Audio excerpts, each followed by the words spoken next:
You can hear me, right, Brian? No, I can't hear you.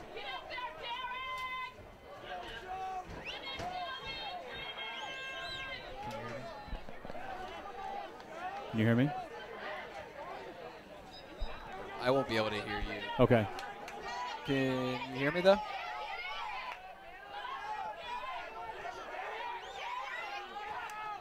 Face-offs won by Western Albemarle. Long six got it.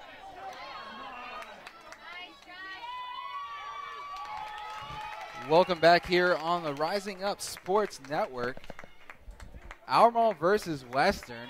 Western winning the opening face-off, but Albemarle able to get a repossession. Goalie with it, bringing it back to midfield. And then able to get across the stripe on the near side. It's a good clear by Albemarle. It's an opportunity to get a possession here. Albemarle able to get it into the box and then bring it back out. Coming back in. And then to X. Trying to get settled in the press box here. McCullough with the ball, able to pass to the near side for Hunter Brown. Looks like the Albemarle's trying to get a little one-on-ones up top, some isolations, try to get the defense moving around, maybe get a little draw and dump. Tried to dump it there, and it gets picked off by Western going the other way. Able to get it back in. Zach Robb into the box, passes goal line extended on the far side.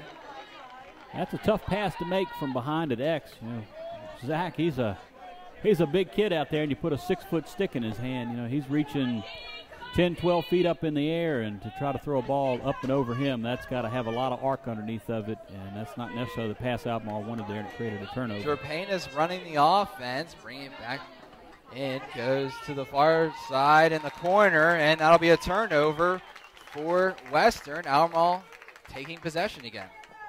Not what either one of these coaches want to see. They're making unforced errors right now. They're beating themselves. Luckily, it's early in the game. They've got time to work the bugs out, kind of work the rust off a little bit.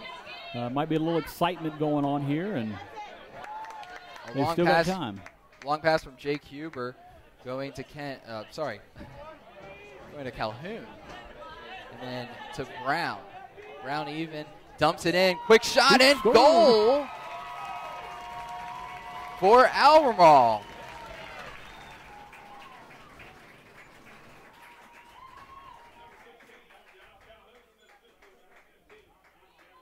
Calhoun with that goal. That was some pretty work there by Albemarle. They kind of got Western caught a little flat-footed there. Man cut from behind. Nice pass from behind the goal and just shoots and scores. Just dumped it right in. The goalie turned around and there was a man right in his doorstep. That one coming with 9:39 left here in the first quarter. Another face-off won by Western. That's 2 for 2 tonight for Western on face-offs. That really could become a difference maker once again. Back to goal line extended and then to the top of the box for Callahan. Coming back onto the field is Abernathy. Callahan brings it even with the goal, passing to X. Dickerson passing to the near side to Turner. To Vile, looking to the sideline. Make sure everyone gets back on the field. Jerpanis comes back on. Turner with it, goal line extended on the near side. Western just being very patient now. They were making some substitutions, getting a different midfield group on. Now it looks like they're going to take a little opportunity. Maybe take a run from the top. Ball back to the backside. Passes to the near for Turner. Turner gets the ball knocked free from De Almeida, and that's a turnover going the other way. In the long stick now of Jensen. Jensen with a fake, brings it across the stripe. Passes to Pegg. Offsides on Albemarle. Coach King disagrees with that call, but man on the field, David Sloan, is absolutely correct. So Western will take back over. Bringing it back in. Jerpanis with it now, center of the field. Puts on a deke. Not there. Comes back out. Long stick start trying to knock that one free. Unable to do so. Turner from the near side. He goes side of the goal.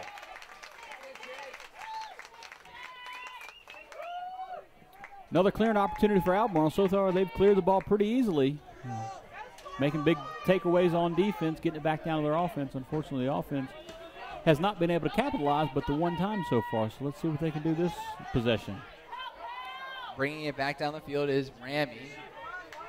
Passing to the backside for Chris. Albemarle still controlling. Western looks like in that matchup. Ball getting free. Scrum for the ball. Albemarle going to keep possession.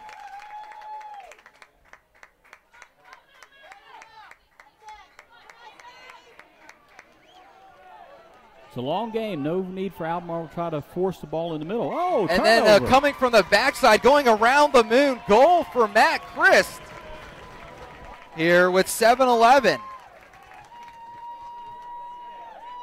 Well, this is a game here tonight where the actions happen pretty quickly all of a sudden for Albemarle. They turn a bad mistake into a good ride, get the ball and make a one-on-one shot right on the goalie.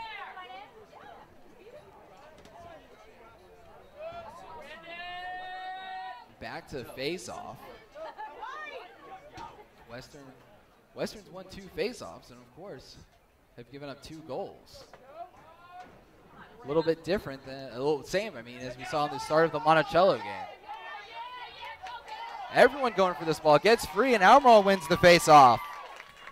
Bringing it back into the box is McCullough. Well, this is a fast start Albemarle was hoping for. Come out here, get some quality possessions, which they've gotten so far. They've gotten two goals, kind of fluky goals, but they've goals nonetheless. McCullough with the ground ball past the Hunter Brown. Brown will bring it center of the field, see what he can do. 7-on-7. And shot from goal. Brown. He's able to get around Rosh and tinkle the twine.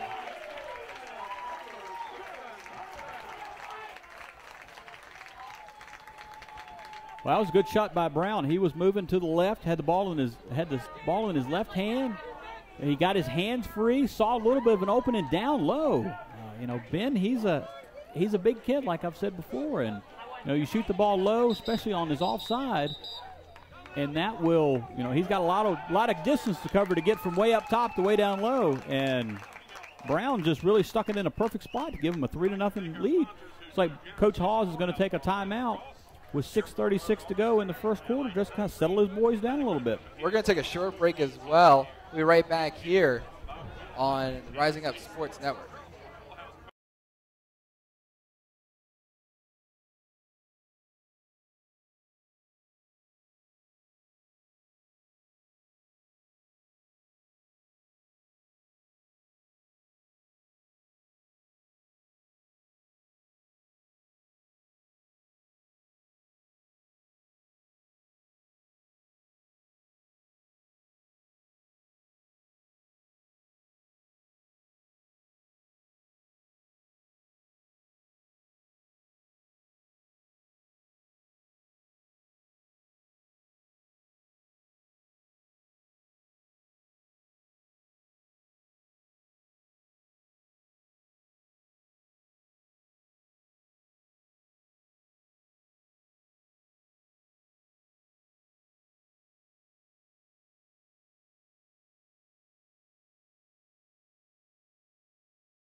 Back here on the Rising Up Sports Network. Another face-off won by Albemarle with a 3-0 advantage. 6:30 left here in the first quarter of play.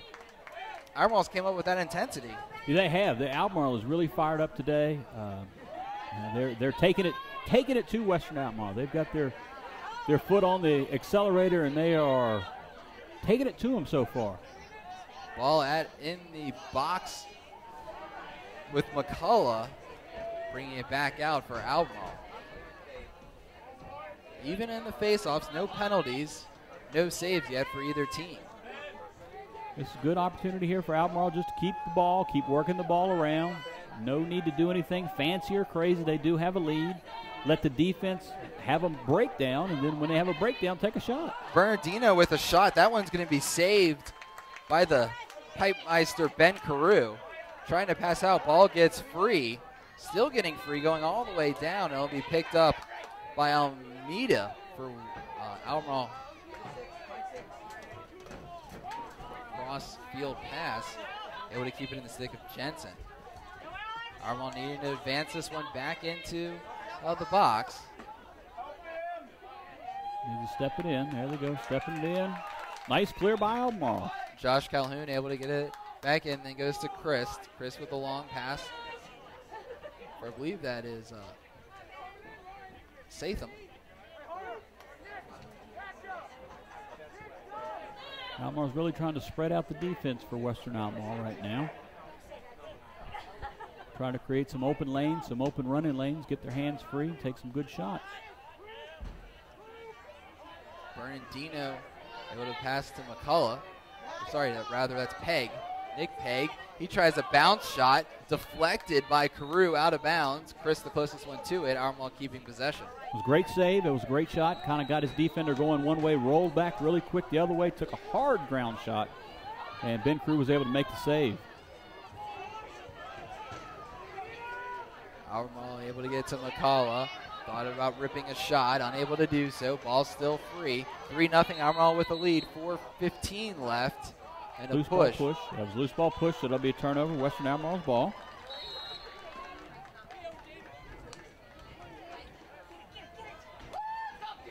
Ball free, and Albemarle is able to get it, force another turnover. McCullough's going to bring it back into the box. Step it in. Well, Stutter step. He takes a shot. It's going to get blocked, though. Coming out of the crease for it is Carew. Carew's going to bring it down. Quickly passing it for Hogg as trouble came. Hogg able to step it in, gets it to Turner. A little transition on the backside, caught Turner off guard. Trepanus is back in, and I imagine that's where Turner's going to pass this one to. And there's Nick with the ball. 3:30. To the far side for Hawes.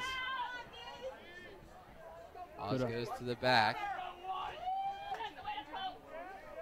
With the poke there is Ramey. Turner now has it free, picks it back up. Back to Trepanus. Trepanus gets free, takes a shot in upper right corner. And it's now 3-1. A little bit of an isolation up top. Made a little very quick move. Face dodge to beat his man. Albemarle was very slow. Actually, they didn't slide at all from the secondary slides.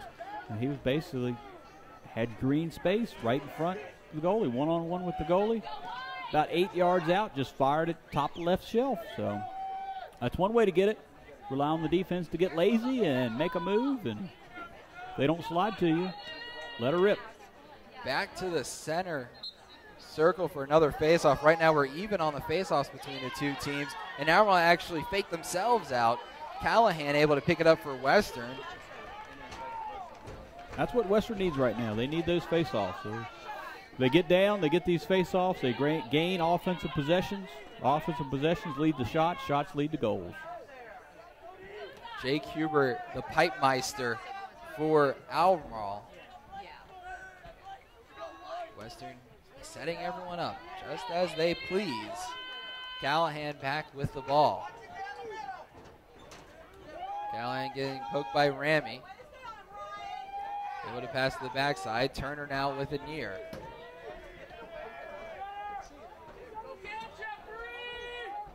Very patient, very deliberate on offense. Summers passing to Dickerson. Dickerson back to Callahan. Callahan tries a centering pass, and unsuspecting was Western Albemarle. Ball goes all the way back to midfield. Turnover, Albemarle in the fast break opportunity. All by himself, takes a shot, and goal! An assist coming there for Albemarle's Derek Leak, and the goal coming from John Chandler. Wow, that was an awesome play. Started with a mental lapse for Western. They tried to make a cross-field pass. It actually hit one of the Western attackmen right in the head, bounced back towards the midfield. Derek Leak was on his horse, picked up that ground ball, and just rushed down the field, created a fast break. Really didn't have anybody, offense or defense, an opportunity to set up in a fast break situation, but yet he found an open man and just stuck it behind Ben Carew, give him a 4-1 lead. Back for another face-off, 1:52 left. Western able to win that one, their fourth one, trying to get an opportunity off of this. Passing to Jerpanis. Jerpanis thought about shot. He goes right-handed instead of left. And a save for Albemarle, the first of the night for Jake Huber. Huber brings it to his own X. 1:30. Let's see if Albemarle, if they can hold this one. Ryan McCullough will bring it into the box. Albemarle's got him on the ropes. They've got him in a line change right now, and they're going to get a shot off here. Karakopoulos passes even with the goal, and a push from behind will draw the flag. That'll be a 30-second penalty, push from behind. Our first penalty of the night. Let's see what Albemarle can do. They've got a 30-second man-up advantage. Let's see if they can work it around and get a good shot off.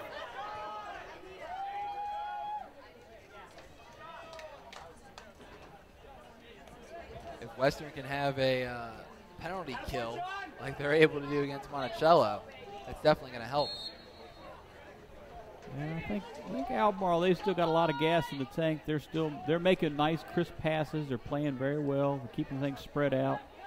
Just doing a lot of fundamental things right at this moment. Let's see if they can maintain that. And we saw Albemarle do this versus Flavanna, just keep passing around the box, waiting for defense to get kind of a cross step. Yeah, you want to get them, you'll notice they're moving in one direction, and then they move it back the opposite way, which causes the defense to kind of move differently.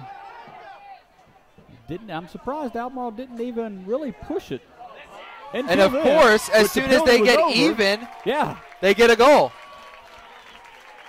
That one coming with 34 seconds left. And I believe that one was James Bello tinkling the twine.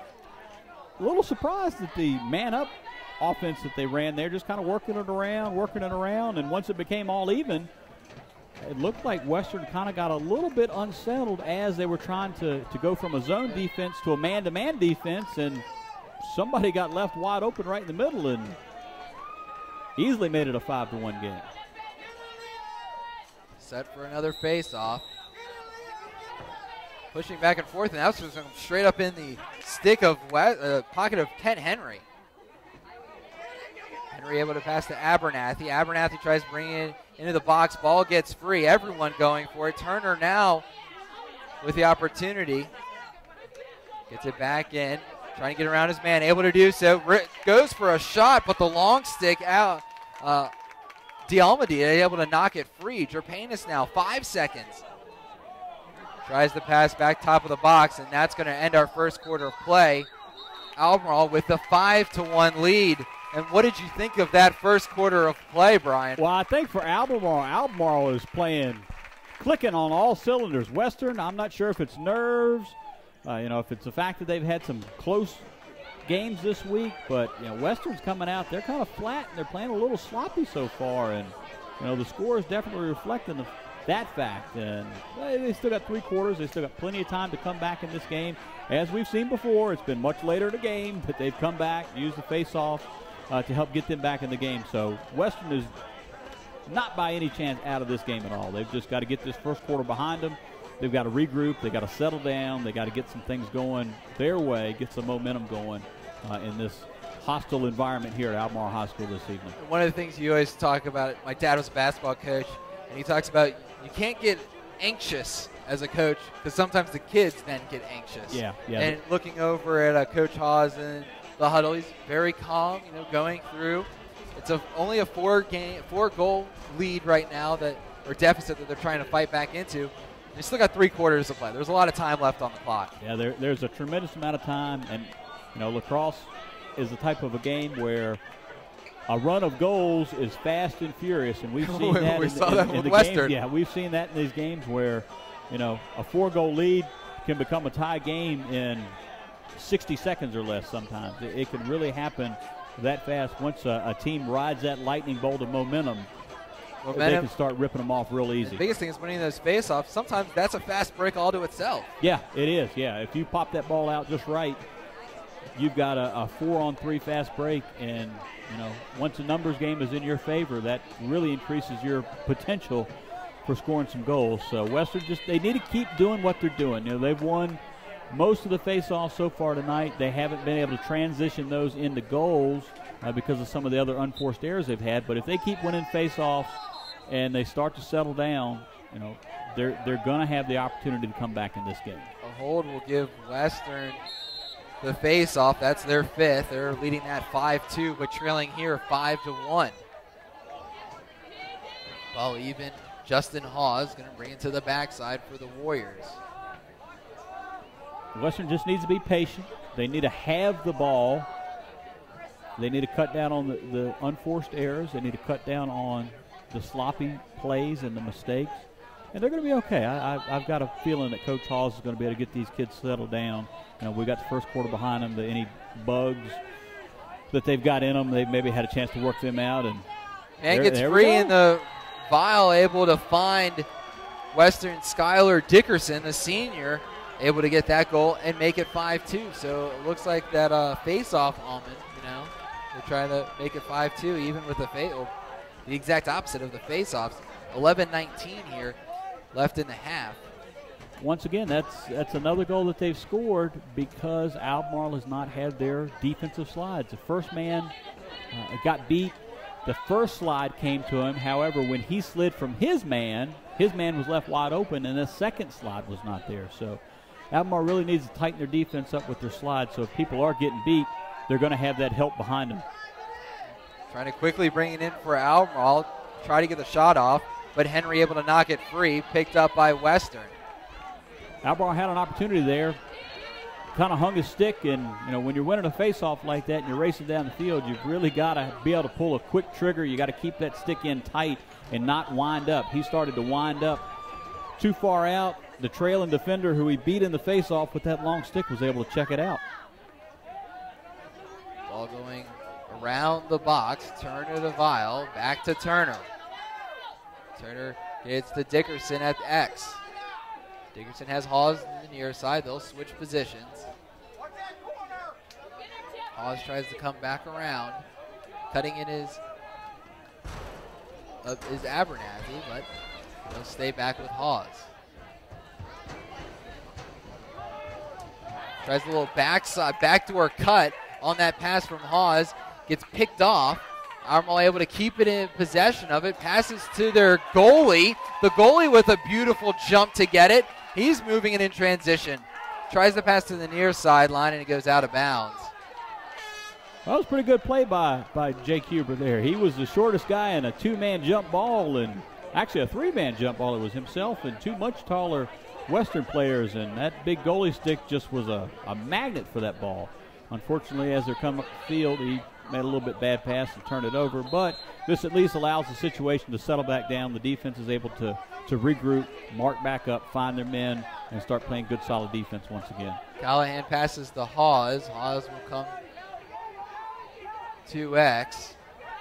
He has Dickerson on the near post. Dickerson stays in front. Hawes, though, going to pass a shot, get blocked. A shot from Callahan. They'll go out of bounds on the far sideline.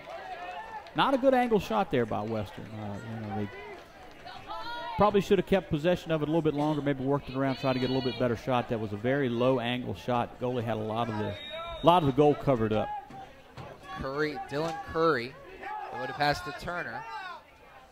Turner to Dickerson. Dickerson will run the offense from X.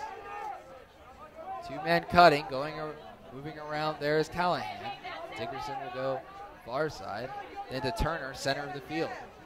Turner dumps it in for a check, and then knocking the ball free, but Turner will keep possession for Western. Albemarle switched over to a zone defense now, so they're really rotating and getting in and out, really taking away the inside. They've got beat with those two inside shots very close, so they've switched over switched over to a man. Well, it looks like maybe now they're going back to a man-to-man, so it looks like a kind of a situational defense. Man gets free, trying to shoot that one quick was Dickerson, but it'll go wide right. Western will keep possession, being the closest one, too. We have just under 9 minutes left here, 5-2. Hawes bringing it back, being guarded in the man-to-man by Howard.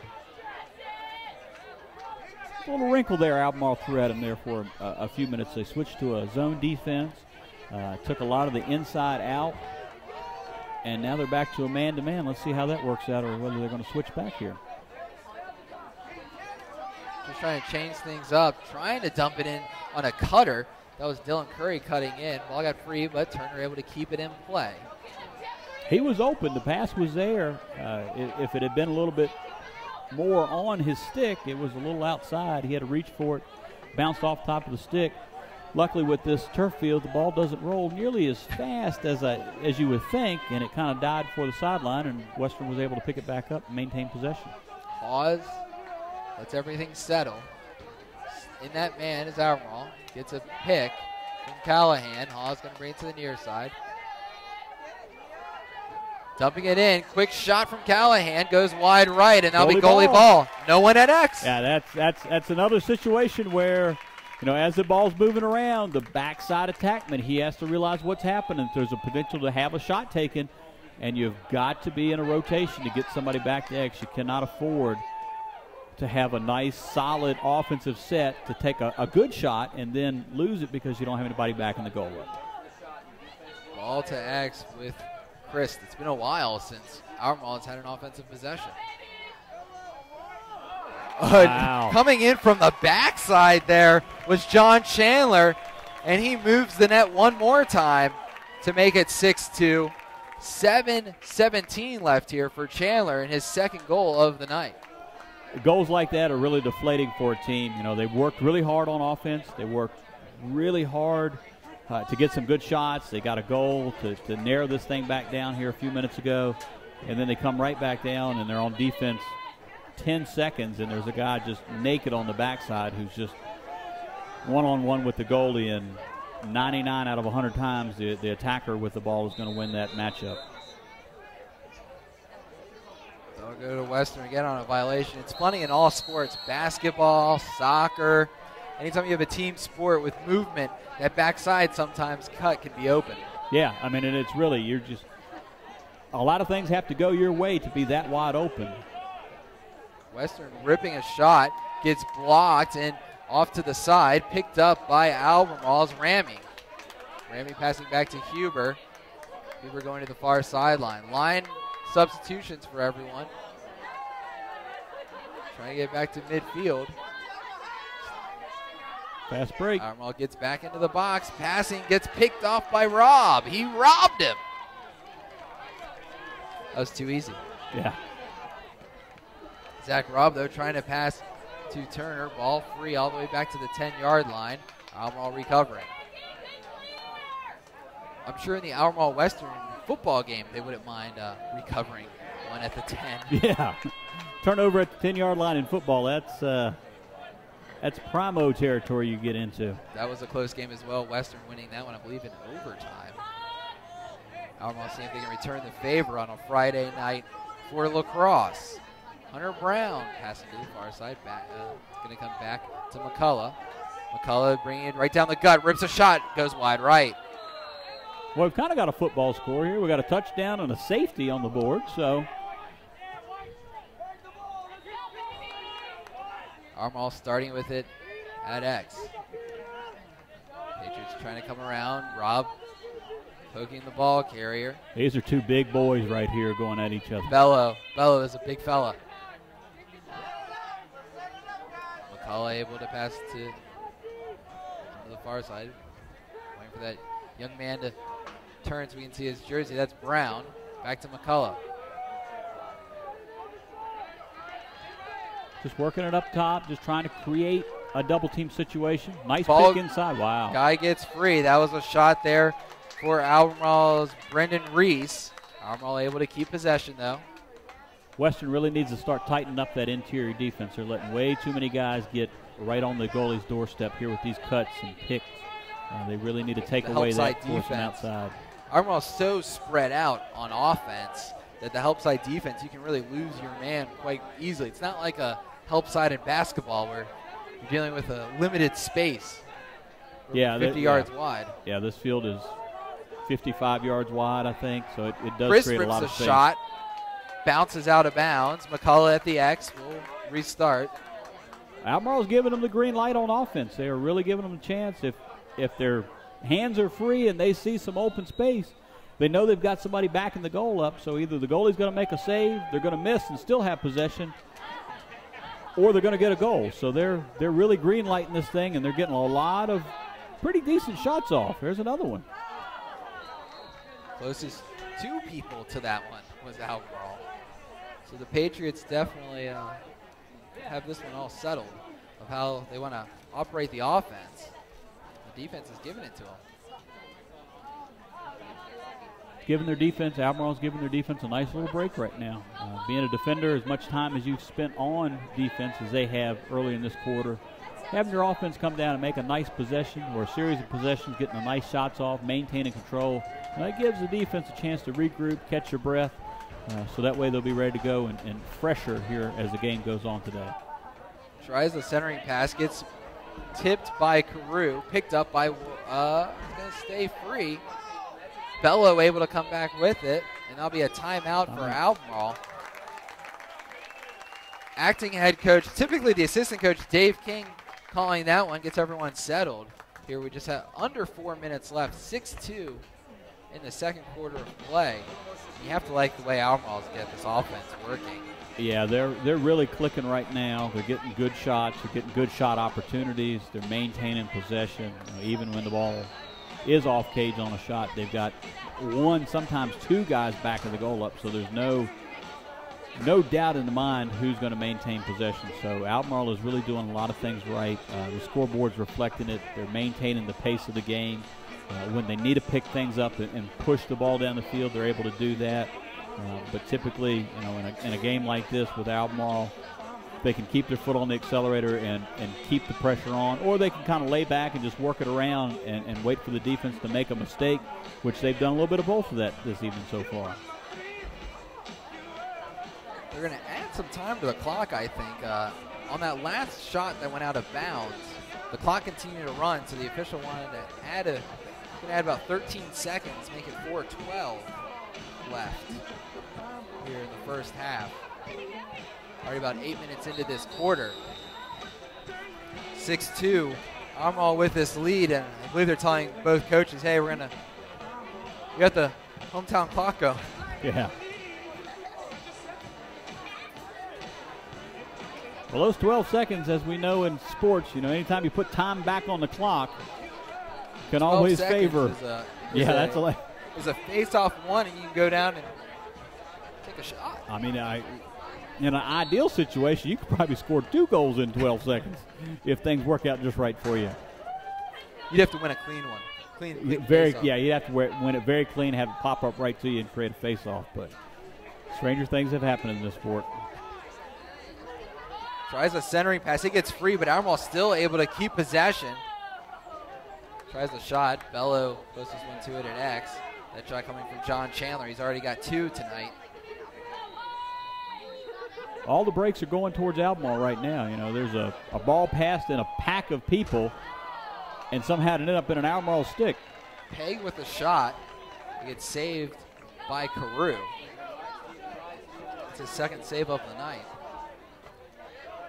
Rob able to pass to Curry. Curry gets a screen. It's free, trying to bring it back to the 30. He loses the grip, though.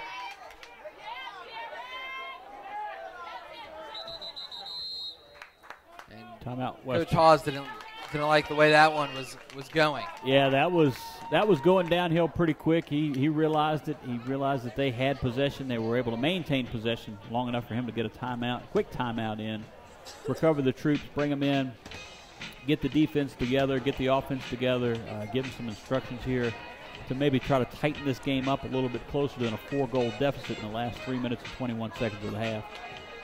Ideally, you'd like to be tied or with the lead at half. But when you're down 4 at this point, going back into your coaching days, where do you want to see your team? What improvements do you want to see for this last 3:21? Well, for ideally the last 3:21, I would want to hold on to the ball as much as possible. Get a number of good shots off. If we're able to get at least one goal, cut this lead down at least by 1. Get this thing down to a 3-goal lead with maybe for the next 2 minutes, try to work the ball around. About a minute and a half, try to score a goal. At that time, you've got this lead down from a 4-goal to a 3-goal lead. They're doing great on face-offs. You get another face-off, go down and try to score another goal as a half. So you've gone from a 4-goal deficit in the last 3.5 minutes to only a 2-goal deficit, and you've regained some valuable momentum going into halftime. And that's what they need. They need to get some good quality shots and a possession or two to end the half off to show some positive momentum going into halftime. Turner loses the grip. Albemarle swarming, but the Warriors will keep up with it. Turner still with it on the long side, trying to keep away from the long stick. By definition, this is not what I would call a quality possession for Western. Even though they have maintained it, they are tried to give it away. Ball going back to X. Albemarle's back in their zone defense right now, so they're changing things up on them. Shot going wide left. Western closest one to it. Hawes will keep it. That's a shot Albemarle wants to see Western take. It was out on the wing, low angle shot, pretty far out. Those are the shots that most goalies are going to save 80+% of the time. Albemarle working it around. Abernathy with a near pass, and that'll be a turnover. Unforced turnover. I mean, they held the ball for 1 minute. They had one bad pass that was almost a turnover, a shot that was a decent shot, not a great shot, probably not the shot they wanted, and then they end up throwing the ball away on a very simple, really unguarded players. So now Albemarle has an opportunity to go down, have a nice possession on offense, and maybe steal a little bit of this thunder and extend their lead going into halftime and really get some momentum going into halftime and really put a lot of pressure on Western to come out in the second half and start to be much more aggressive on offense and defense. Calhoun with a bounce pass, able to get to Bernardino. Just under 2 minutes to go here. Still 6-2. He's Brian Wilberger. I'm Brian Rothwell. This is the Rising Up Sports Network. Thanks so much for joining us. Whatever day you might be listening, this is a Friday night for us. Nick Pegg going around the box line, being guarded by Kent Henry. Getting around Henry, tries the centering pass. Albemarle still keep possession, and then another goal. That one for John Chandler. Just another opportunity right there of just the lucky breaks going Albemarle's way. A pass to the middle, lots of bodies flying around. The ball just kind of gets knocked out of there. Albemarle player picks it up and just sticks it right in the corner, top left corner. That was a heck of a ground ball. And then to pick it up and know that where he was on the field that there's going to be a lot of sticks and bodies flying at him. He just really picked it up, turned, and just shot it right at the goal and just stuck it. I mean, that's called getting some lucky breaks right there. Chandler already with 3 goals tonight, and we're not even at half. That faceoff going to be won by Western. Jerpanis for the Warriors. All right, now the pressure's really on Western. At this point, I'm sure they were hoping to have gotten a goal and not given up a goal and have another chance to get a goal here to end the half. But really right now they have to make sure that they maintain possession on offense for the next minute of the half and not let Albemarle get anything cheap. And same thing, Albemarle doesn't want Western to get anything cheap, which Turner what in a save the center. by Jake. Jake just stepped out and stuffed him. Wow. Gotta love that. And just talk about the way the ball's been bouncing. Everything's been bouncing in Albemarle's way, other than the face-offs that they're trailing 7-3. Timeout Albemarle. And one interesting thing, I know Albemarle's a little on the short side for their coaches tonight, working without their head coach, who's recovering. Coach, if you're watching, we hope You're able to get a speedy recover back on the sidelines. Yeah, miss seeing the old Coach Crow out here. I've known Greg Crow. He actually coached me when I played here at Albemarle back in, I was here 87 through 1990, so I got a good opportunity to know Greg as a coach. And in the 20-plus years since then, become really good friends with him. So I really, truly wish you a speedy and healthy recovery, Greg. I know you had quite a few health issues recently, and hopefully once this next surgery is behind you, you'll be back up and running and out here coaching these boys on to a state championship potentially this year. It's interesting because of that. I don't know how they typically run their huddles, but most teams have 2 huddles, offense, defense, and here Albemarle's just got, all right, fellas, everyone around. Yep, listen up. Coach is talking. It's a one-man show. But he's got some good help out there. Todd Brown's another good friend of mine. Todd's an excellent lacrosse guy. He knows what he's doing. The kids like him. He's got just a really great personality about him. He's not a really yelling and screaming type of a coach. He's just very laid back, down to earth. But, when he talks, the kids are listening to him. And that's what you need, both out of Coach King and Coach Brown. They're the type of coaches that the players really like. They're players-type coaches. There's a lot of respect going on back and forth between all of them. 30 seconds to go here. Albemarle with a pass, able to bring it back into the back into the box rather. Able to pass it even to the backside. 15 seconds to go. Trying to come around the moon. Another pass to Chandler. Gets right back to Chris. Chris works his way free. Seeing if he can get a shot off. Takes one. It goes wide right, and that'll be goalie ball with 0.4 seconds left as we head into the half as soon as they restart this one. Albemarle going to take the 7-2 lead into the half, and that'll end it.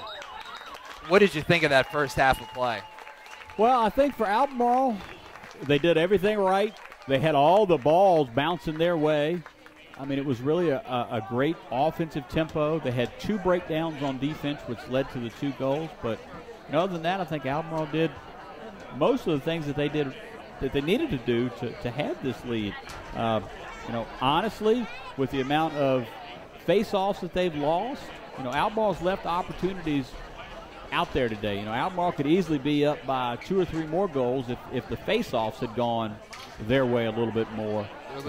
We'll go quickly through the stat line. Face-offs 1, it's been 7 for Western, only 3 for Albemarle. Penalties only 1, that's been to Western. 2 saves apiece for both goalies. Western needs to cut down on their unforced errors.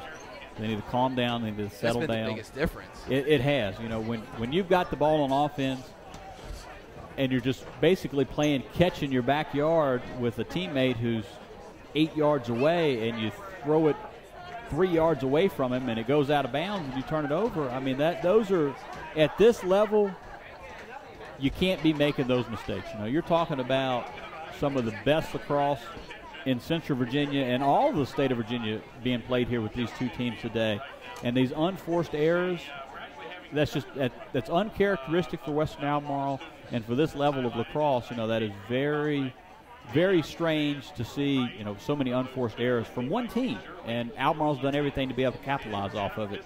And actually, only being down by 5, I think Western should consider themselves lucky that they're only down by 5 so far tonight and not down by more than that with the way they played. And I'm sure Coach Halls would probably agree that this was not their best half that they've played so far.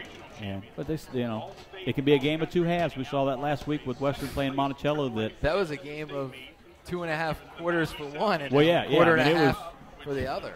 It was, halfway through the 3rd quarter before Western really got it turned around, and maybe they're just a little slow late bloomers, and they'll get it going here in the second half. But I'm sure Albemarle is going to do a lot of things to try to keep momentum themselves. All right, we're going to take a short break as we go into half. We'll be back for the second half. Albemarle with a 7-2 lead over Western on your Rising Up Sports Lacrosse Game of the Week.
Welcome back here on the Rising Up Sports Network.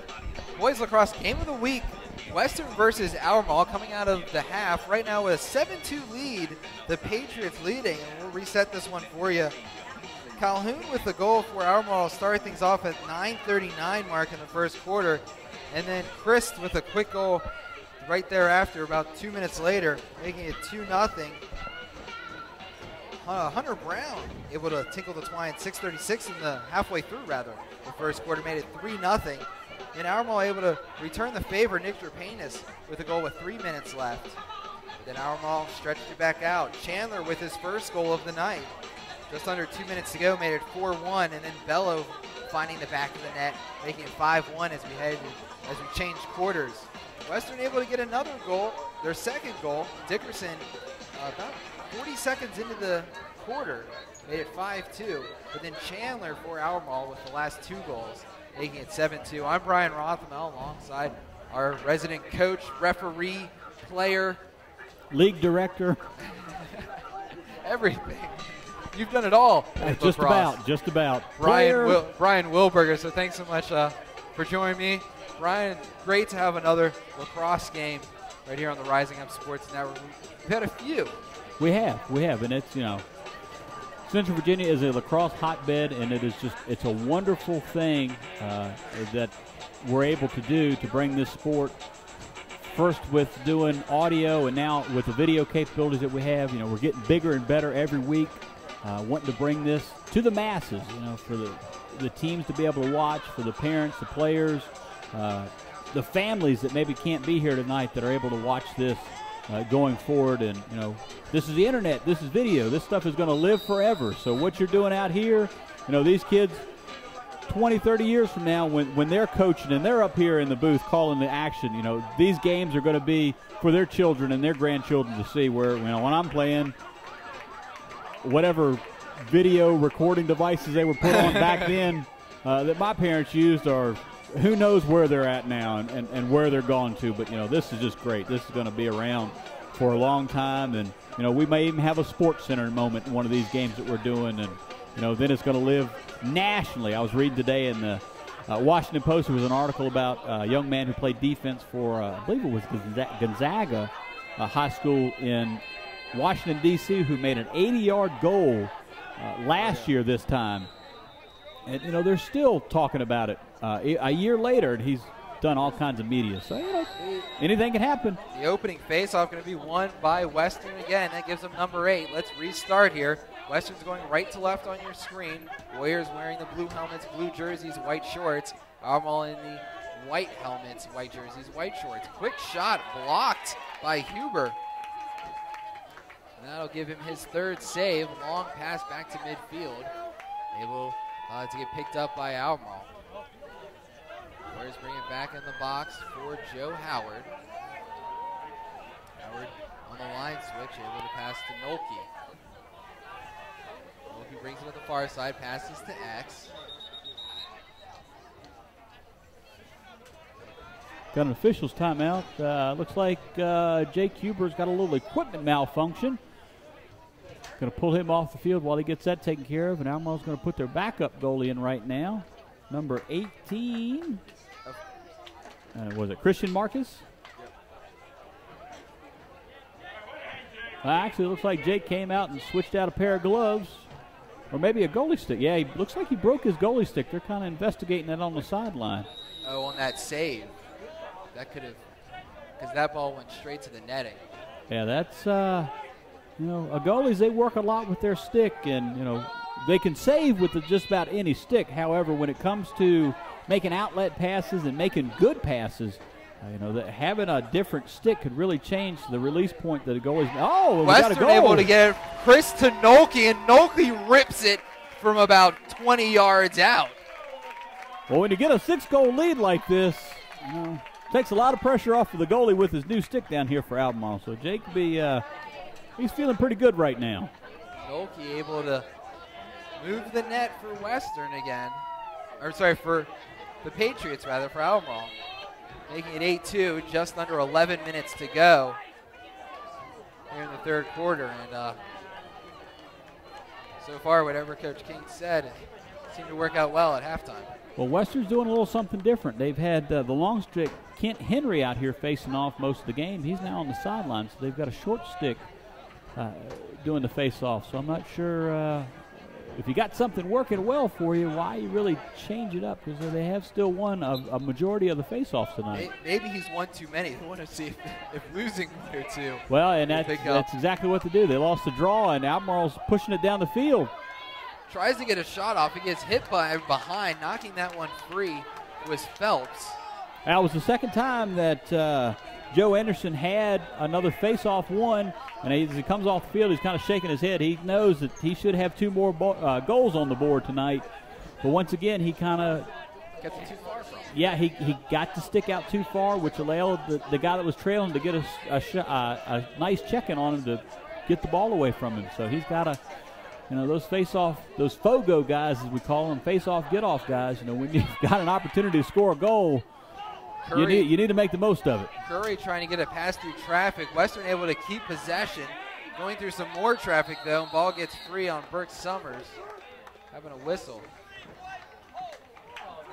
And that'll be first opportunity for Western to be up a man up. Let's see what Western can do. Down 6 goals. They really need to turn this game around. They really can't afford to give possessions back to Albemarle at this point. They really need to start maintaining possessions, and they've got a lot of work they've got to do to tie this up. And honestly, I don't see them at this point coming back in this game as they did last Friday night against Monticello. Of course, we didn't see that until about 3 minutes left. Jerpanis rips a shot, goes wide left. Once again, nobody backing the goal up. That is uncalled for. You have got to have somebody in a man-up situation. You have got to have somebody backing the goal up. You have an extra man. You've got an extra man. And part of the blame has got to go on the man taking the shot. He's got to be able to see the whole field and see that there's not somebody behind the goal. We're trying to go get around Turner. Ball gets free. Albemarle still need to quickly move this one if they pick it up. McCullough able to get it in his stick. Cuts under, trying to avoid one check. Avoids another poke and gets it back into the box. And that turnover down here by Jake, that was probably a result of having to change his stick out. He's got a stick that he's not nearly as comfortable with, and that's what may have caused him to have some problems there. He's changing his stick out now, so he's getting his old trusty back. Well, no, he didn't think that was quite ready, so he's staying with his backup stick. Chandler with it on the backside, gets around his man, tries to shovel it in, but loses the handle, literally. Loose ball push, they'll keep with Albemarle. Just under 9 to go here in the third quarter. Back to X. Western really needs a stop here. They have got to hang on defense here and not give up anything. There we go. Mental mistake by Albemarle. Albemarle stepped in the crease, so that's a turnover. Unforced error. I never understood stepping in the crease when you ball so far out. You're trying to cut around, I guess. You lose where you are in the field. Ken Henry trying to go down the sideline. Ball gets free. Henry able to get it back, though, at the 40. Passing to Western. They still haven't gotten it back in. Now they will. Jerpanis. Time is becoming not Western Albemarle's friend right now. They've got to start putting some points on the board, getting some of this momentum back, which they've actually really never had the momentum tonight. Albemarle kind of got on them early and has stayed on them all game long. So they need some good shots. They need to back the goal up, and they need to be able to get some points on the board to tighten this thing up and give them the opportunity to get back into this game. Turner passing back to Vile to the far side, swinging it around. Pause. Try to see if he can dump one in. Abernathy to Turner. Back to Vile. He rips a shot. It's low. No one at X, and that's going to be a goalie ball. These are possessions that Western is losing. Possessions, opportunities to have the ball and to score. And they're just letting it's just fundamentals. This is just simple lacrosse right there. And wow, I'm just amazed. Albemarle with a long pass gets back into the box, tries to rip a quick shot as Chris. That'll be saved by Albemarle, their third save of the night. Western on the fast break opportunity, seeing if they can catch anybody off guard. Albemarle easily settle down, though. Turner on the near side, trying to set his feet. Back to Jerpanis. Jerpanis with a fake pass, keeps with it. Faked me out, though. I knew exactly where it was, Brian, the whole time. Jerpanis comes down the gut, decides to come back out. He's the point guard for Western. He is one of their point guards, so, you know, he's seen a thing or two going down the center of a court. A little bit more men, though. A little bit more gear in this sport. Good defense right there. Albemarle keeping control of who's in front of the goal. It's the biggest thing. Hawes tries to dump it in. Ball gets free.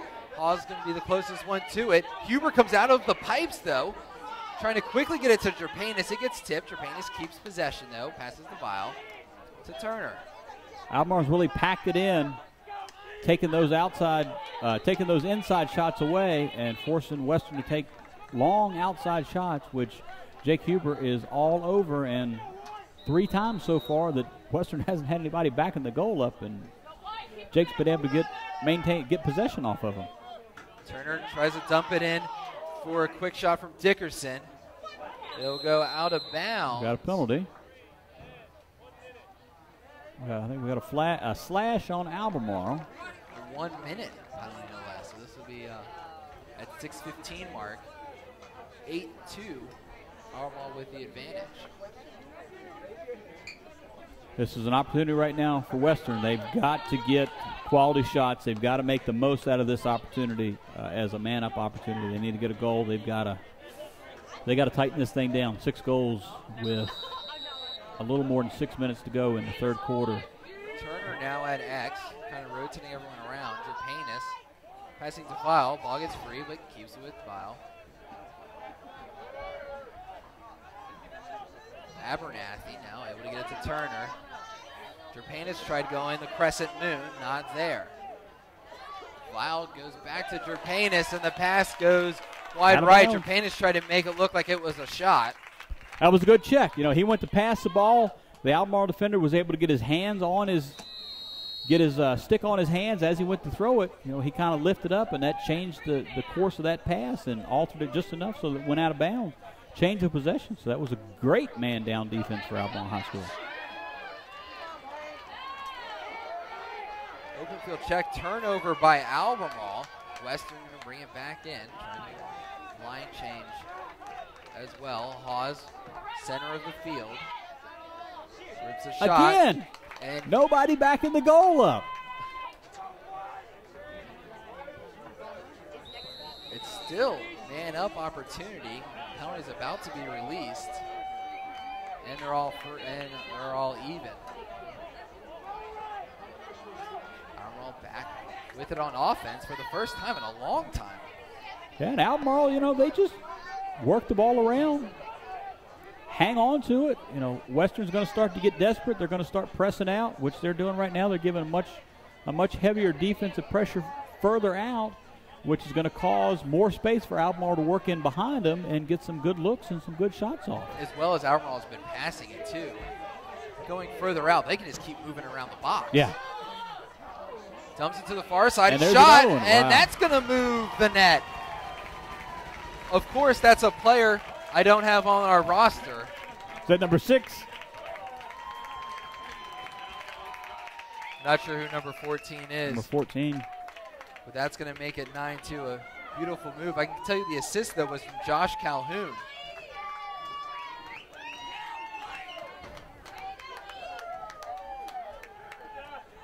We're 9-2, a 7-goal lead, and this was about the point against Monticello where the switch just turned for Albemarle. Yeah, but down it wasn't 7 to the way Albemarle's been playing.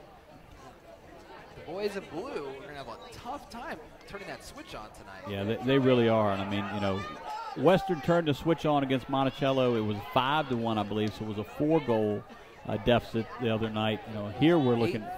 The last Monticello goal made it 8-3. So it's a 5-goal lead. Yeah, this is, you know, we're at 7 right now. And Western really has not shown a lot of signs of life at all tonight. Shot from Vile going wide left. Hawes, their closest one, too. The defense, though, for Albemarle has while they've been on defense for a while, they've really kept everything out of the way. They've packed it in. They have. They've really done a good job of packing it in. Playing with an advantage the entire. They've been playing with at least a 3-goal, except for when it was 3-1. It's been a 3+ goal advantage. Very well coached. Very well. Great game plan Albemarle's got tonight, and having a big lead helps all those things look better. Ooh, pipe. Tries a shot, hits off the pipe. Turner going to pick that one up. Goalie's best friend, a pipe. It's a Vile. It's a Turner. Turner thought about ripping a shot, put it back in the holster, though. Turner trying to work his way around the long stick, gets poked. Able to keep possession of the ball, though. Still trying to work his way down. Not giving in was Almeida. Jerpanis now gets it to Hawes. Hawes loses the grip, though. Just bounced right out of his stick. Dickerson able to get it.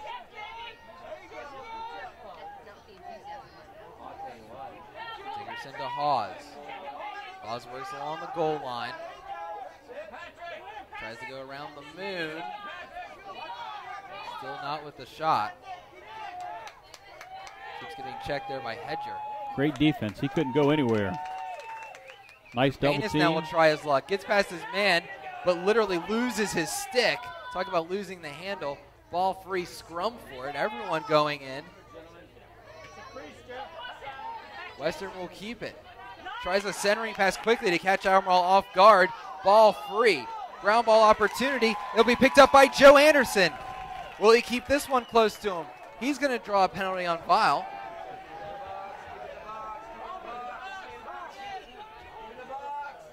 Albemarle tries to get free in front of the goal. Going through a lot of traffic. I don't know if that was a shot or not there. I think he kind of flipped it over his shoulder, kind of threw it at the goal. He was in a tough situation, but he knew he had a flag down. He knew that if he did not score and the ball went out of bounds or Western touched it, they were going to maintain possession and get the man-up opportunity. So that was a smart play. You know, you take it to the hoop. If you get the goal, great. If you don't get it, you still got the opportunity to come up and be man-up. Unnecessary roughness.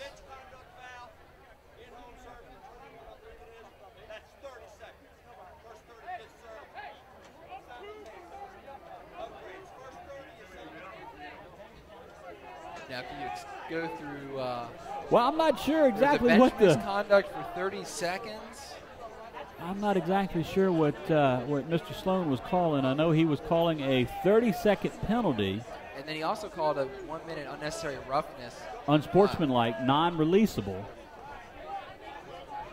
I'm not sure if possibly the unsportsmanlike may have been something that the player had said to the official possibly after the first penalty, which caused a non-releasable unsportsmanlike conduct call. But then they also have a 30-second bench conduct. So, but I only see one person. Yeah, Albemarle is now up 2 men for 30 seconds, and they'll be up 1 man for the other 30 seconds. Albemarle, last time they had a man advantage, they held it for those 30 seconds. And, of course, now they have their first really unforced error of the night. Albemarle quickly bringing it down. Ryan Flynn, ball free, though. Ground ball opportunity. Long stick will pick it up.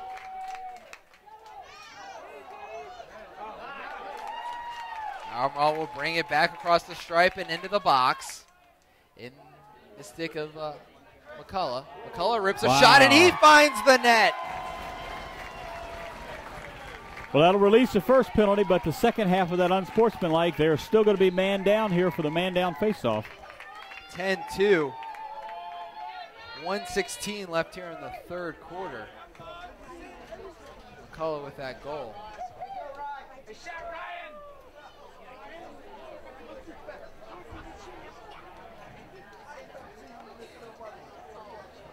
Well, both penalties must be released.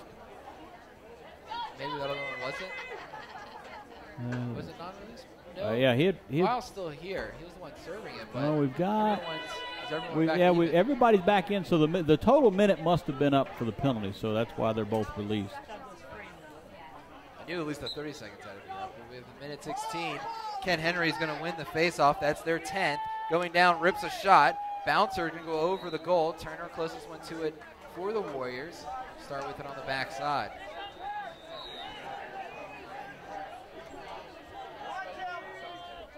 Oh, a small positive. At least Western had somebody to back the goal up on the shot, and they were able to maintain possession. Curry able to pass to Callahan. Callahan to Hawes. 1 minute to go. Time.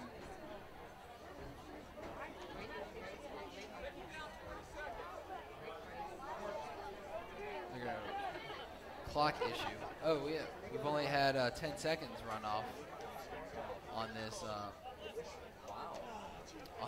Since the goal was scored, definitely had more than 10 seconds up. So that'll be 57.1 seconds left on the board.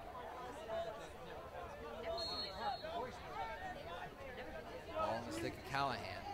Passes to Hawes. Gotta like the play that the defense and Huber have had tonight for Albemarle. An unforced error will bring it back to midfield. Everyone going for it. And Rob will keep it in his stick, passing to Flynn. 30 seconds. Rob brings it back in.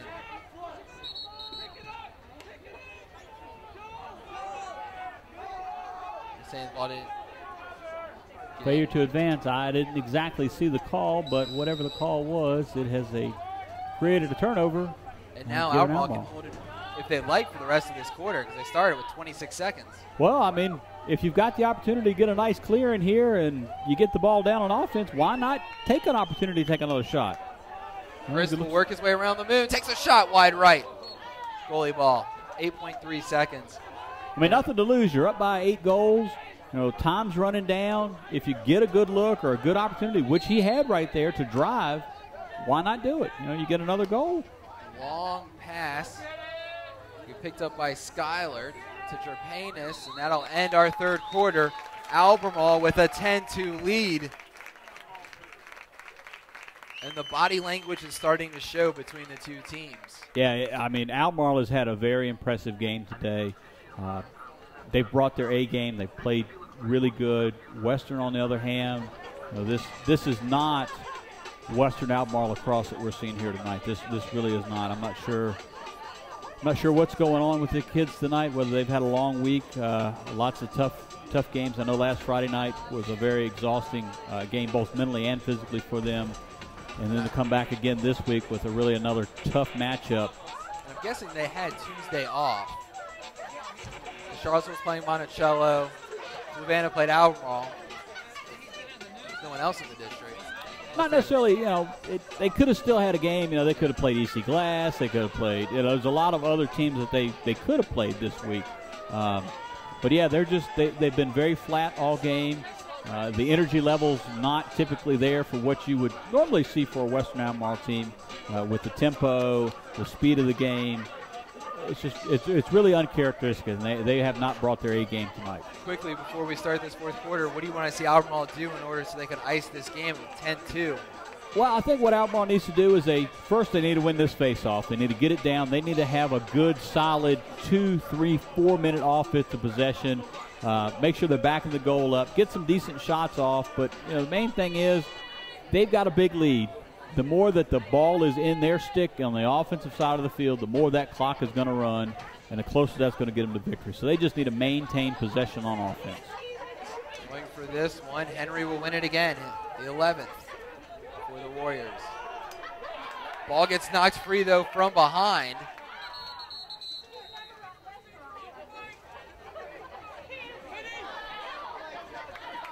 Western, though, will keep possession. Western needs to start pressing on offense. They need to start making things happen quickly. 8 goals to make up in 1 quarter. That is a very daunting task that is in front of them. And if they're going to lay back and work the ball around and try to be patient on offense, that's playing right into Albemarle's hands. Western needs to really start setting up some isolations, getting some backdoor cutters, setting picks, just really pushing the tempo of this game to create some opportunities. Ball gets free. Turnover picked up by Albemarle. Ramey with it, trying to bring it across the stripe in the long stick. Timeout, Albemarle. Timeout called by Dave King. I think that's the first timeout Albemarle has taken this half. I think it is, yes. When you have a 10-2 lead. 10-2 lead, but Coach King realized that Ramey was in some trouble. He was in some trouble. He knows this game very well. He knows that, yes, you've got an 8-goal lead right now, and yes, he probably could have not called a timeout. Maybe they would have cleared the ball. Maybe they would have turned it over. Maybe that turnover would have led to a goal, which then leads to a face-off, another goal. Well, next thing you know, you go from an 8-goal lead down to a 6-goal lead and then a 5-goal lead. So just one little play such as this right here where he's trapped in the corner leading to a turnover. Coach King now with the timeout, he's got an opportunity to set things up, set up a sideline clearing opportunity, have the ball on offense, have the right players he wants on the field, have one of his short sticks, one of his midfielders controlling the ball from the sideline versus having the long stick kind of pinned and trapped with multiple guys converging on him at one time. So that was a good timeout by Coach Talk King. about this in high school sports all the time, especially I know a lot of softball coaches talk about the snowball effect. One run all of a sudden becomes 2 runs, becomes 3 runs.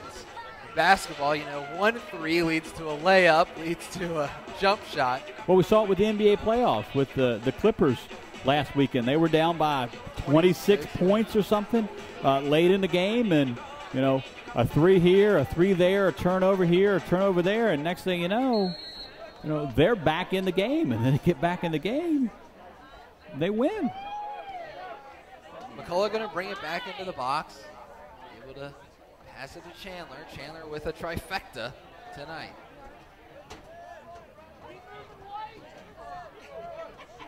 Chandler able to just keep around on the backside.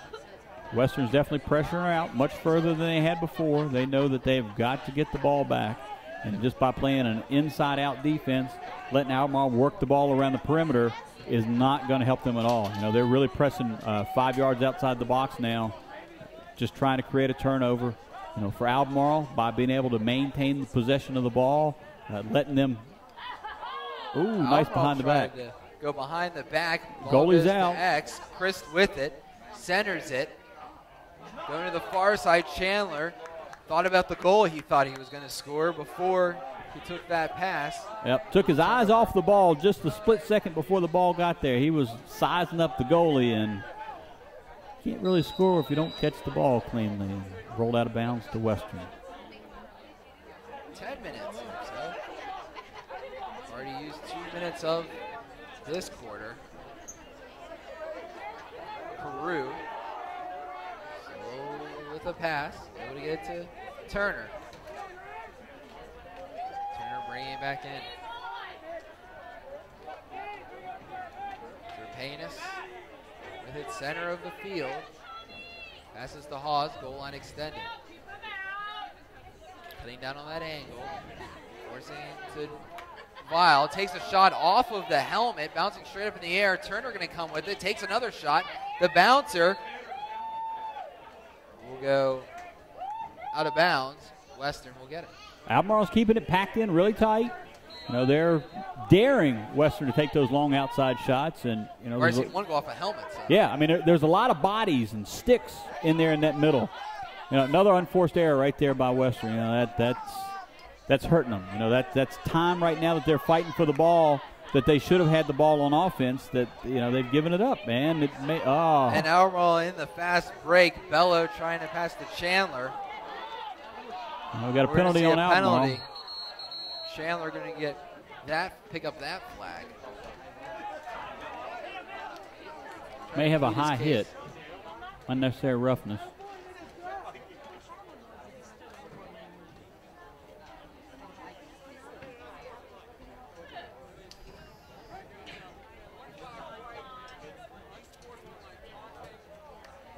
Oh, wow. Unsportsmanlike taunting. After he made the hit, which must have been a clean hit, he obviously said something or did something to warrant the flag. So that is a 1 minute non-releasable penalty on Albemarle. This will be easy to keep track of. We're right at 9 minutes on the dot.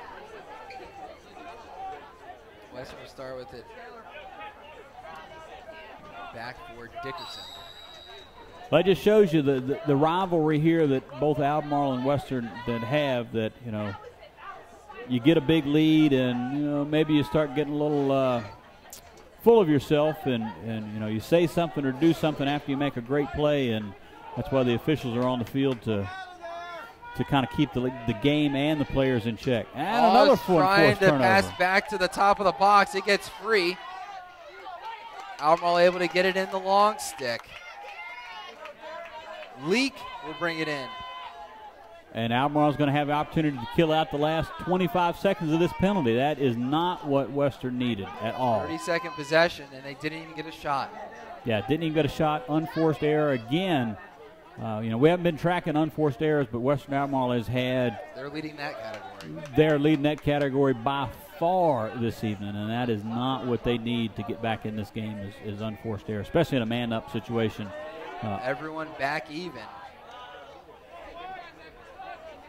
Nick Pegg with it on the near side as we go under 8 minutes. Right now, Western would have to average a goal a minute. It's possible, highly unlikely, but it's possible.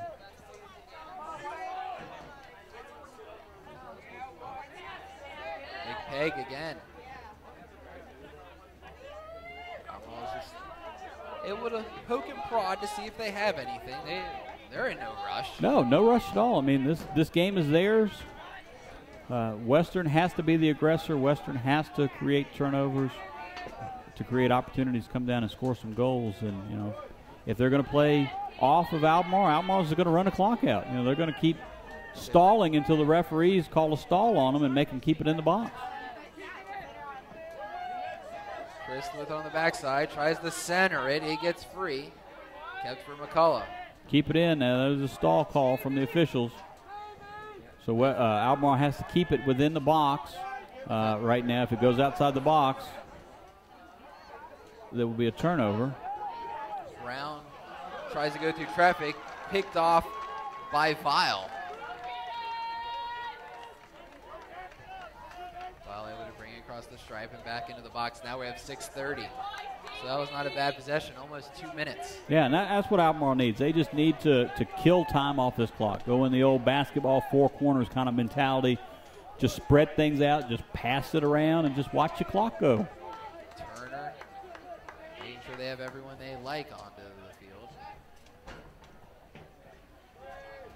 Gets a screen. Still gets checked, takes a shot, blocked by Huber. Huber with his fourth. Turner back on the far side, tries the centering pass. It gets picked off in midair. And he's in no hurry. You know, why push the ball up the field? You know, make them come guard you. I got 30 seconds to get it in the box. Let's use as much time as we can. Leak was the one with that, with the thievery. Oh. Brown loses his stick, and Ken Henry able to pick it off. Got a little lackadaisical there, but. Goes to Curry. To the far side of Vile, rips a shot.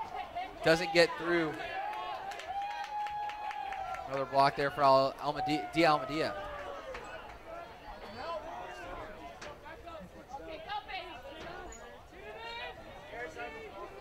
And now Albemarle gets it back into the box.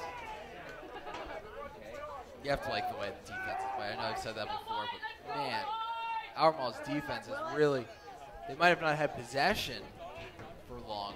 Albemarle's offense might have a possession for longer, but the defense is really just stuck with the plan. Yeah, they have. They've limited the inside opportunities.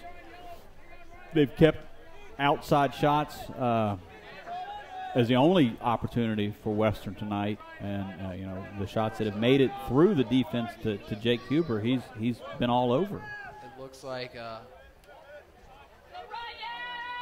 going to be another stall warning here. Keep it in the box. Shot from McCullough goes out of bounds. And Western's not playing nearly as tight defense anymore here. There's still 4 minutes and 30 seconds left. Albemarle's in no hurry. There's no hurry. no reason to be in a hurry. Centering And a pass goal. and goal. Nice quick Chris stick. able to connect with Mitch Huber. And Mitch Huber makes it 11-2. Great play. Got his guy guarding him way far out. Ran right on him, put the Jets on. Slide came. Left Jake Huber right on the doorstep of the goalie. Mitch. Nice pass. Mitch Huber. There's a few Hubers. I know. Here we go. Another game we're calling. We got multiple brothers on the game. But, Mitch was wide open right on the crease. Great quick stick. The ball barely had a chance to settle in the stick, and he was whipping it right behind the goalie. You get the goalie moving really all the way around the goal. He's going from left to right, and it's hard to get a setup to make a save when you're that much movement going on. And that was a good play by Albemarle. We talked about face-off. Ken Henry trying to get in a shot. He won that face-off. That was the 12th of the night for Western. Is that 12-4? 12-4 at face-off. That's 8 additional offensive possessions that Western should have had tonight. And 2 of them that Albemarle had was an immediate turnovers. Yeah, those were the fast breaks. Yep. So that's really opportunities that they've lost, and that's 2 games that we've done this last week for Western where they have dominated the face-offs and really not. And there's another unforced error. Trying to get that ball to Summers. Ball goes out for 3:39. What are you working on here for Western? You're down 11-2. Well, you got to work on the fundamentals, the basics of the game, catching and throwing and making good passes and doing the right things to set your teammates up to be in a position to score and to shoot, get good shots off. And they're really not doing a lot of the easy fundamentals of lacrosse right now, and they've let this game get away from them. Western in the man-to-man. Huber bringing it all the way almost to midfield. Now Ken Henry will come out with a long stick trying to knock it free.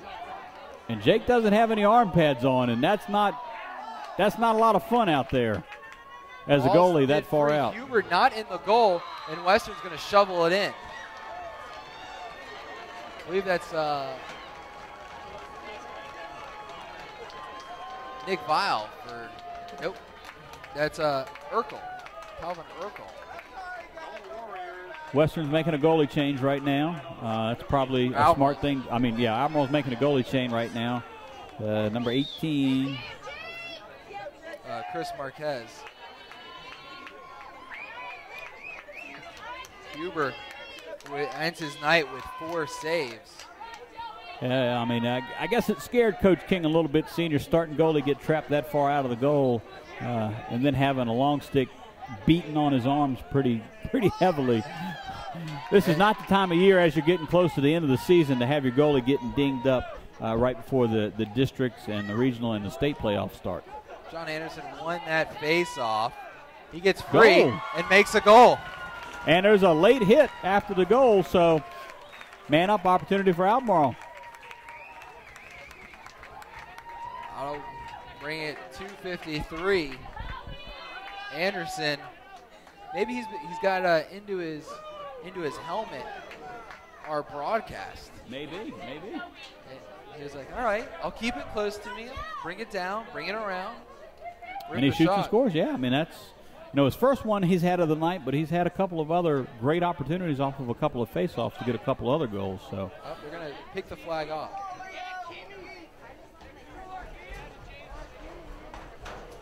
The 3-man officiating crew tonight, they discussed the hit, and it wasn't quite as late as they thought, and that's why they put their heads together.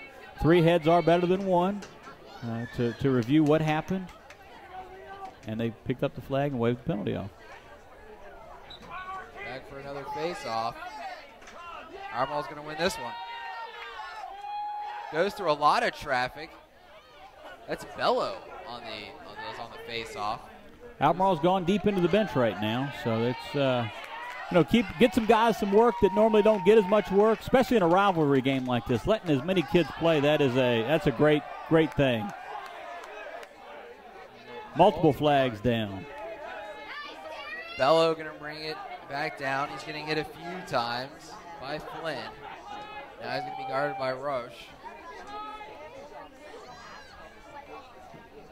Just taking their time, no hurry. You know, if they do lose possession or take a bad shot, there's flags down, so it will immediately revert back to Albemarle. But, you know, there's 2 minutes left in the game. If they just want to dance around behind the goal for the next 2 minutes and let this clock tick away. Bello able to take a few hits, I'm guessing. I think that's 28, Mastropolo. Oh, Mastropolo, there you go. So, yeah, he's got a lot of body there to protect his stick and keep that thing from getting knocked away, even though – trying to triple team. Well, his teammate number 32 kind of came over to set a pick, and not only that set a pick, that brought his defender with him, and he held it though for almost a minute, about 50 seconds. Yeah, I mean that you know, that's good. Now it's going to be man up.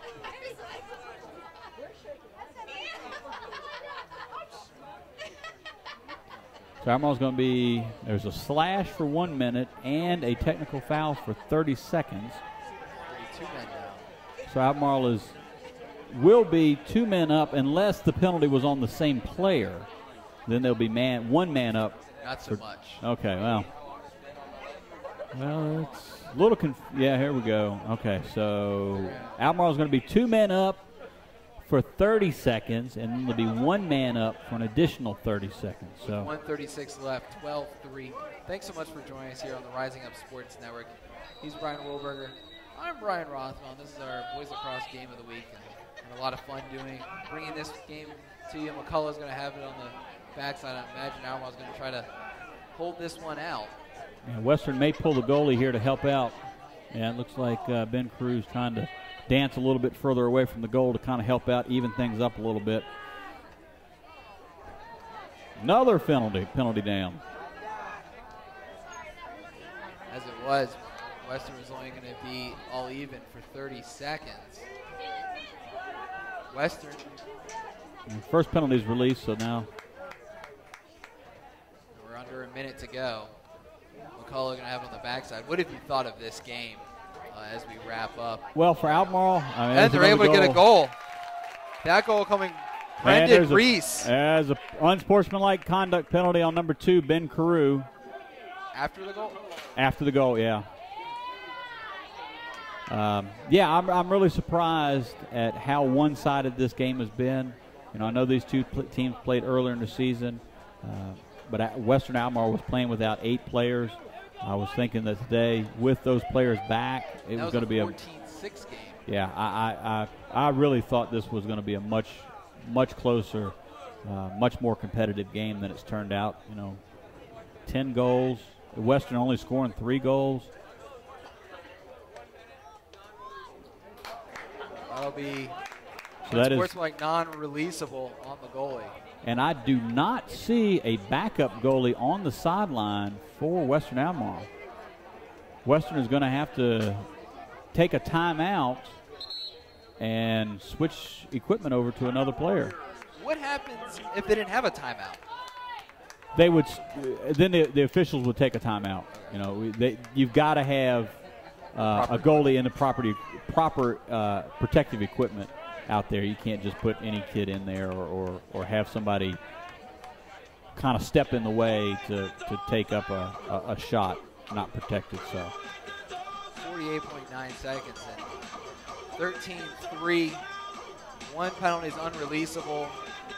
Another one, both for minutes. So there'll be 2 men down for the rest of this play out. Then Albemarle, they're just gonna sit on it. So there's no need to score, no desire to score, other than the fact that they are playing their arch rival and they're up by 10. I'm sure Albemarle, some of these guys out here wouldn't mind winning by 11 goals, but I'm sure Coach King has instructed them during that timeout, just, you know, take your time, work the ball around. We don't need to score. We don't have to score. Let's not give Western the opportunity to have a little bulletin board material on us where we're trying to run a score up on them, because I guarantee you these two teams, between the district tournament and the regional tournament, they're going to see each other at least one more time this year. And, you know, Albemarle does not want to give them any fuel to the fire, so when they do play again, you know, these Western kids are fired up because, hey, remember when it was 45 seconds left in the game, they were we had to put our backup goalie in there. We were man down, and they're just shooting just to shoot to run a score up. You know, that's not something you want to see.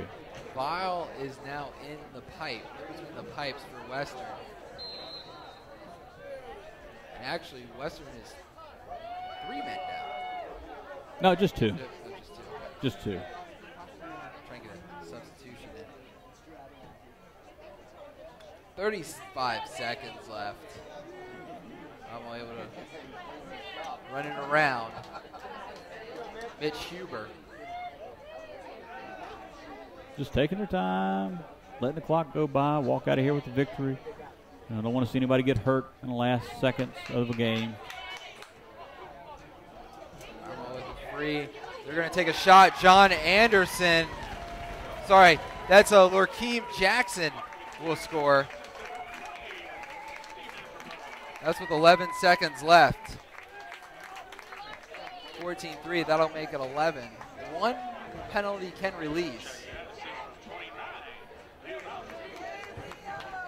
So the just 1 man down.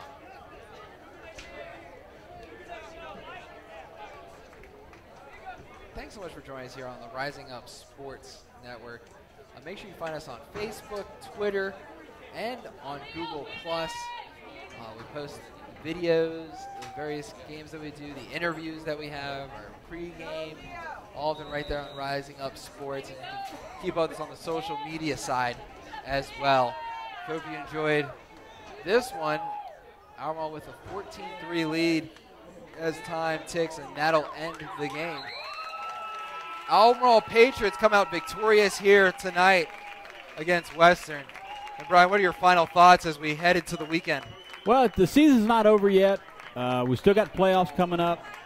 Opportunity for Western to get their heads on straight here in the next week and a half. I think the regular season ends right around the 12th of May. So there's still time for them to work some bugs out. You know, get their heads back on, get ready for the playoffs, because they are going to the regional playoff, the district playoffs, which, you know, the top 2 teams in the district playoffs will then go on to play in the regions. It's just like any sport. You never can tell. Once you get to the playoffs, you can't tell what's going to happen. My sophomore year in baseball, we were terrible. We got to the playoffs, got hot. Yeah, you get hot at the right time. The goalie gets hot. Somebody gets hot on the team. You know, you can ride it for a long ways. We end up going to the championship game. End up losing that, but going to the championship game, it was a great experience for a team just getting hot. And Western, by no means, I mean, Albemarle is the best team in the district right now. Albemarle, the Western, by no means, is down and out. But thanks so much for joining us here on the Rising Up Sports Network. Albemarle beating Western 14-3 for Brian Wilberger. I'm Brian Rothwell. We'll see you next time.